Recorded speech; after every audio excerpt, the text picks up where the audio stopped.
কিরে ভাই কি করিস? বসে আছি তো এভাবে কেন বসে আছিস ভাই? তুমি আসবে বলে আচ্ছা তোর মন খারাপ কেন? একা একেলা মন আরে ভাই আমি থাকতে তুই একা কিভাবে? তুই কে আমার আমি কে মানে?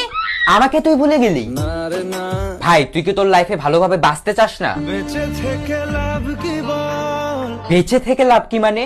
মরে গিয়ে তুই কি করবি? তারা হয়ে চলে যাব হ্যাঁ আরো? পাখি হয়ে ধরা দেব ভাই তুই চেষ্টাটা কি করছিস বলতো? তাকে আটকে রাখার চেষ্টা ভাই দেখ যে চলে গেছে তার কথা ভেবে আর নিজের সময় নষ্ট করিস না, মুভ অন কর। না রে না না মানে এভাবে তুই আর কতদিন থাকবি ভাই? জানি না যাব কদ্দূরে এখনো ভাই আমি তোকে ভালো মতন বলছি তুই ওকে ভুলে যা, আমি ওর চেয়ে আরো অনেক ভালো মেয়ে তোকে এনে দেবো। লাগে না তাহলে এভাবেই থাক শালা, আমি চললাম।